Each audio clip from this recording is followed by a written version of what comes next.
gente, tudo bem?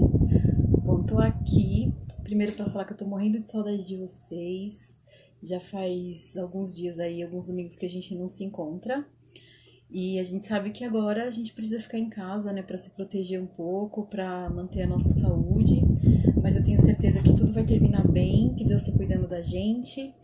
E é isso aí. Não vejo a hora da gente voltar a se encontrar, espero que seja rapidinho. Vou gravar a nossa aula, então, de domingo, que deveria ter sido, né, a próxima aula. A última aula vocês tiveram com o Pro Samuel, e ele me falou que vocês falaram sobre o milagre da multiplicação, né? 5 pães, 2 peixinhos. O menininho que resolveu dividir, né, decidiu dividir o lanche que ele tinha com aquela multidão de gente que estava sentada ali ouvindo Jesus já o dia inteiro. Ele deu para Jesus 5 pães e 2 peixes, né? Porque Jesus estava preocupado em alimentar as pessoas, estava todo mundo há muito tempo ali já com fome. E Jesus multiplicou, né? Esses 5 pães e 2 peixes, serviu todas as pessoas que estavam lá e ainda sobraram alguns. Né? Como é importante a gente poder dividir com as pessoas aquilo que a gente tem nosso, né? Como a gente pode usar os nossos recursos para abençoar a vida de outras pessoas. E a gente vai continuar, então, estudando as lições lá da nossa revista. Hoje eu vou falar para vocês sobre a lição 6, tá? Então, primeiro, eu queria pedir para vocês dar uma pausada aí no vídeo e ir lá correndo pegar a Bíblia de vocês para a gente poder começar, tá bom? A gente vai começar lendo o nosso texto. Vai lá, rapidinho, vou esperar. Então, voltaram todo mundo? Beleza. Antes de começar a nossa aula, vamos fazer uma oração? Vamos lá? Senhor, muito obrigado porque o Senhor tem cuidado de nós, porque nós estamos protegidos e nós podemos confiar em Ti, Senhor. Obrigado porque mesmo no tempo da angústia, o Senhor tem sido bálsamo para os nossos corações. Obrigado por manter a nossa saúde física, nossa saúde intelectual. Visita, Senhor, aquelas pessoas que estão doentes ou que estão sofrendo a perda de algum ente querido, Senhor.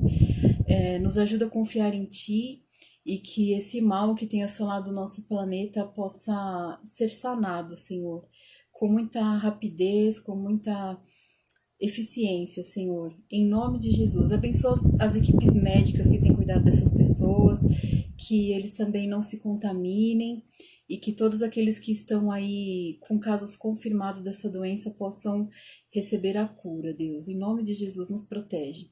Agora, Senhor, que a nossa cabeça e o nosso coração esteja voltado para a Tua Palavra e que nós possamos aprender juntos um pouco mais sobre o Senhor. Amém. Vamos lá? Então, a gente vai abrir a Bíblia em Marcos, capítulo 5. Acha aí. A gente vai começar lendo no versículo 21. Tá? A nossa história hoje fala sobre Jairo. Não sei se vocês já ouviram falar desse carinha, mas a gente vai ouvir hoje. Vamos lá? Eu vou ler aqui, vocês vão acompanhando aí. Jesus, primeiro, vou falar o contexto para vocês. Jesus tinha viajado, estava voltando de viagem de barco, e aí ele chegou na praia, encontrou um monte de gente, e aí é onde a gente vai começar, tá bom? Após a travessia, uma imensa multidão formou-se à beira-mar. Um dos líderes da sinagoga, chamado Jairo, foi falar com Jesus, ajoelhou-se diante dele e suplicou: Minha filhinha está à beira da morte. Vem comigo e impõe as mãos sobre ela para que melhore. Jesus foi com ele, e a multidão inteira os acompanhou, apertando-o e empurrando. Uma mulher que estava sofrendo de hemorragia havia 12 anos ouviu falar de Jesus. Muitos médicos já haviam tratado dela, mas sem nenhum sucesso. Então, ela esgueirou-se por trás dele e tocou na sua roupa. Ela pensava: basta que eu toque para ficar boa. No momento em que tocou, a hemorragia parou. Ela pôde sentir a mudança, sabia que estava livre daquele mal. No mesmo instante, Jesus sentiu que dele saíra poder. Voltou-se para a multidão e perguntou: quem me tocou? Os discípulos disseram: como assim, Jesus? A multidão nos empurra e aperta o tempo todo, de todos os lados. E o Senhor quer saber quem o tocou? Mas ele insistiu, olhando ao redor para ver quem o tocara. A mulher, sabendo o que havia acontecido e que havia tocado, temendo de medo, ajoelhou-se diante dele e contou toda a história. Jesus disse: Filha, você se arriscou por causa da sua fé e agora está curada. Tenha uma vida abençoada, seja curada da sua doença. Enquanto ele ainda falava, algumas pessoas chegaram da casa do líder da sinagoga e informaram: Sua filha morreu. Por que continuam incomodando o mestre? Ouvindo o que diziam, Jesus tranquilizou o homem e disse: Não tenha medo, tenha fé. Ele não permitiu que mais ninguém fosse com ele, exceto Pedro, Tiago e João. Entraram na casa, abrindo caminho entre os fofoqueiros, sempre ávidos por uma boa notícia, e pelos vizinhos que haviam trazido comida. Jesus foi ríspido com eles. Por que todo esse falatório e essa choradeira sem sentido? A criança não está morta, está dormindo. As pessoas da casa zombavam de Jesus, achando que ele não sabia o que estava dizendo.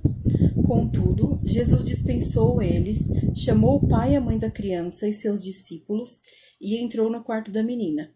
Segurando a mão dela, ordenou: Talita cumi, que significa: Menina, levante-se. Ela se levantou e começou a andar. A menina tinha 12 anos de idade. Os pais, obviamente, não se continham de alegria, mas Jesus deu ordens estritas para que eles não contassem nada a ninguém e ordenou: Deem a ela alguma coisa para comer. Bom, vamos lá. Primeira coisa que eu achei importante a gente falar nesse texto. A Bíblia fala que Jairo era judeu, né? Ele era líder da sinagoga. Os judeus, como a gente já viu algumas vezes, eles não aceitavam que Jesus era o Filho de Deus. Então, eles eram contra o reconhecimento de Jesus como o Messias. E Jairo, a Bíblia fala que a filha dele já estava doente há um tempo, então provavelmente ele já devia ter procurado médicos e outras pessoas que pudessem curar a filha dele, mas a filha dele não foi curada. E ele foi contra tudo aquilo que ele tinha aprendido, né? Tudo aquilo que as pessoas com quem ele convivia falavam, né? Que Jesus não tinha o poder que ele realmente tinha. Foi até o encontro de Jesus quando soube que Jesus estava ali na cidade dele. Atravessou toda a multidão, se curvou diante de Jesus, então reconheceu a grandeza de Jesus e pediu ajuda. Jesus podia ter reconhecido ele como um judeu e ter dito: não vou, não quero nem ouvir, você não acredita em mim. Ou então ter dito, então agora, senhor chefe da sinagoga, o senhor quer minha ajuda. Mas não, Jesus não questionou, Jesus só falou: eu vou com você, pode ficar tranquilo. No meio de tudo isso, daquela aflição que Jairo estava sentindo e ao mesmo tempo da esperança dele da cura da filha, de estar levando Jesus ali para ver a filha dele, estava no meio daquela multidão. Então pensa, um monte de gente atrás de Jesus.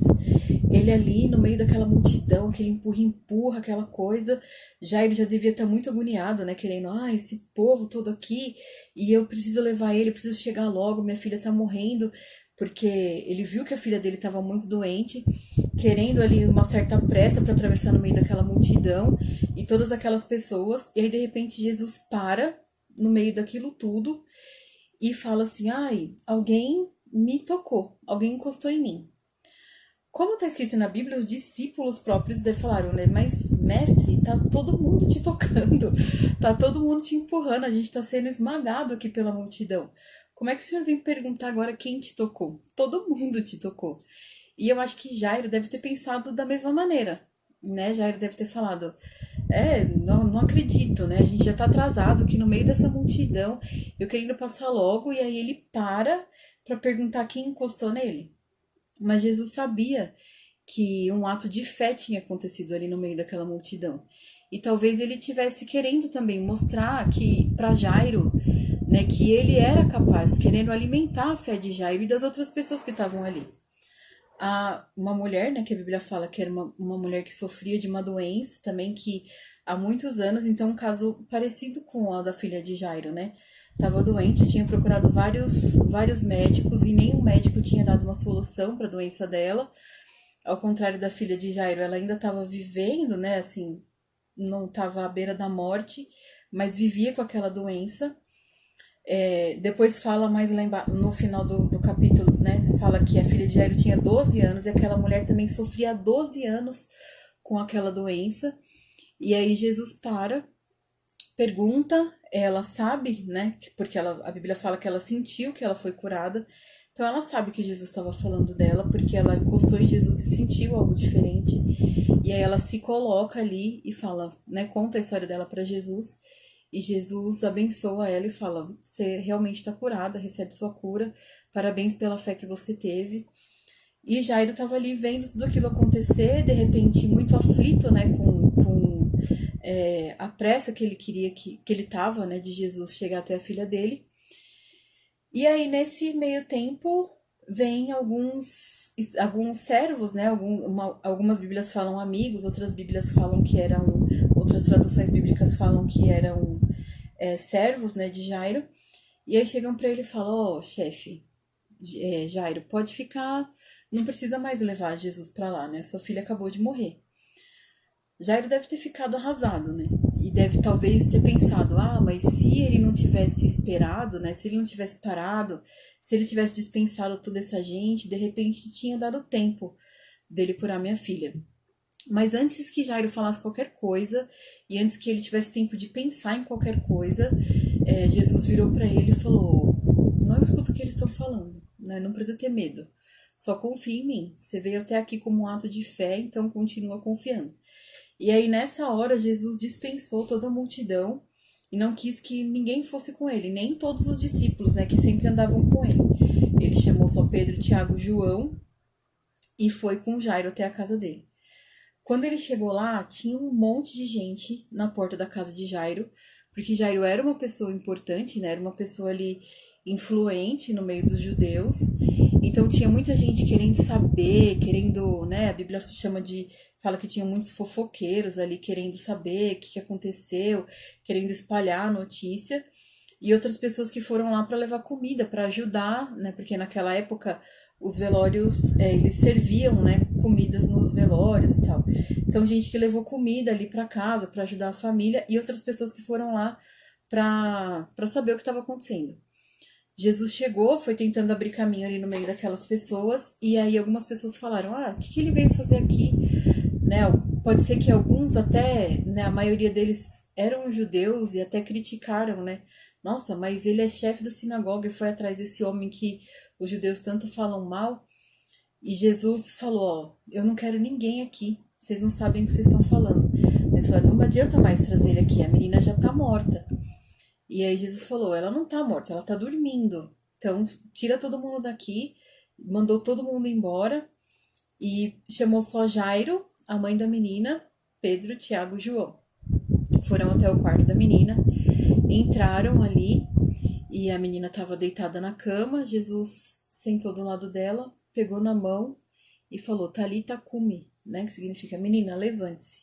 E nesse mesmo momento a menina levantou dali e ressuscitou, né? Ela estava realmente morta e ela voltou à vida. E Jesus falou: dá alguma coisa para ela comer porque ela está com fome. O que a gente pode aprender com tudo isso? Primeira coisa, a gente tem que colocar todas as nossas aflições diante de Deus, todas as nossas angústias diante de Jesus, né? Desabafar com Jesus. Todas as vezes que a gente tem uma aflição, todas as vezes que a gente tem alguma coisa que incomoda o nosso coração, é importante a gente contar isso para Jesus. E mesmo que a gente não tenha uma resposta imediata de Jesus para aquele problema, a gente sabe que ele tá ali, que ele tá cuidando da gente, né? Não dá ouvido ao que as pessoas estão falando. Todas as vezes que alguém chegar e falar: ah, mas você tá orando e não tá adiantando nada, você tá passando por isso, mas você tá falando com Jesus aí, Jesus não chega logo, Jesus tá atrasado, você já perdeu, você já não tem mais o que você fazer. Não dá ouvido para esse tipo de coisa, né? A gente confiar em Jesus e confiar no tempo de Jesus, né? Cada coisa tem um tempo certo de acontecer. E ele tem sempre um milagre pra gente. É impossível a gente se encontrar com Jesus e sair desse encontro da mesma maneira como a gente chegou. Jesus é transformador. né? E ele mostra isso tanto na cura da mulher do fluxo de sangue, quanto na ressurreição da filha de Lázaro, né? Foram dois encontros ali que foram transformadores para a vida daquelas pessoas que encontraram. E o quanto foi importante Jairo confiar realmente em Jesus, né? Jairo não dá ouvido para o que as pessoas estavam falando, porque quando aquelas pessoas chegaram para ele, lá os servos dele chegaram para ele e falaram: ah, não precisa mais levar Jesus, sua filha já morreu. Ele poderia ter falado: ah, Jesus, então beleza, desculpa aí, vou embora, não precisa mais ir comigo. E quando Jesus falou para ele: ó, não precisa ter medo, só confia em mim, ele podia não ter confiado e falado: não, agora eu não quero mais, você demorou tanto, estava aqui no meio dessa multidão, você podia ter dispensado todo mundo e ido comigo, você não precisava ter dado atenção para aquela mulher. Ele podia ter questionado várias coisas. Mas primeiro que Jesus não deixou ele ter esse tipo de questionamento, né? Jesus já interviu naquilo e falou: confia em mim, vamos comigo. E Jairo obedeceu a voz de Jesus, né? Ele só confiou em Jesus e seguiu com ele. E depois também chegou na casa de Jairo, mais um monte de gente lá. Jairo não conhecia Jesus, né? Ele só tinha ouvido falar, ele estava se encontrando com Jesus ali e só tinha ouvido falar dos milagres de Jesus. E quando ele chegou, tinham várias pessoas conhecidas ali na casa dele que estavam falando, que falaram para ele a mesma coisa, né? Não, agora não adianta mais, a menina tá morta, por que você trouxe esse cara aqui? Não precisa dele aqui, pode mandar ele embora, o que ele tá fazendo aqui? E Jairo podia realmente também ter se sentido ali envergonhado ou constrangido no meio daquelas pessoas, mas não, ele só ouviu o que Jesus tinha para falar. Jesus dispensou todas as pessoas, Jairo não questionou, deixou as pessoas irem embora, preferiu ficar com Jesus, né, crendo que Jesus ia fazer alguma coisa. E realmente, né, Jesus entrou ali no quarto e curou a filha dele. Se ele tivesse ouvido o que as outras pessoas tinham falado, ele tinha perdido ali a bênção dele, né? Tinha perdido a filha que ele tanto amava e que ele estava tanto querendo vê-la curada. E depois Jesus fala, né? Ela estava dormindo, dá alguma coisa para ela comer. E aí Jairo quis, né? Muito feliz, Jesus falou para ele: ó, não conta para ninguém, não precisa ninguém ficar sabendo. É importante que as pessoas... Quando ele entrou, ele falou: não, ela não tá morta, ela tá dormindo. E aí depois ele não pediu para Jairo falar que ela estava morta e que ela voltou à vida, né? Não pediu para Jairo não contar esse milagre, né? Então, na verdade, talvez o milagre que as pessoas tenham ficado sabendo é que ela tinha sido curada, né? Não no milagre da ressurreição ali da filha de Lázaro. Então a gente tem que sempre confiar muito naquilo que Deus tem pra gente. E por que será que ele pediu, né? Que ele pediu para aquela menina, para Jairo não contar que ela tinha ressuscitado? Talvez porque aquilo pudesse trazer complicações para Jairo, né? Já que ele era chefe da sinagoga, então outros judeus poderiam falar: ah, mas sua filha ressuscitou, ele foi lá, então você vem aqui agora contar como foi isso, o que ele fez. E os judeus sempre tentavam dar uma burlada assim nos milagres de Jesus e desmentir os milagres. Então Jesus não quis, ele quis que aquele fosse um momento da família, né? E muitas vezes a gente passa experiências com Jesus e tem que ser assim, tem que ser um momento nosso com Deus, as pessoas que a gente ama junto com Deus. A gente não precisa ficar espalhando isso para todo mundo. Com certeza, depois outras pessoas precisaram de Jesus e Jairo pôde usar essa experiência dele para contar, né, para essas pessoas e para que elas também tivessem fé, para que elas também acreditassem que um milagre pudesse acontecer, né? Então, é isso, gente. Espero que essa palavra tenha alimentado o coração de vocês, tenha enriquecido vocês e que tudo isso acabe logo para a gente poder se ver de novo, tá bom? Um beijo, boa semana, tchau, tchau, até a próxima.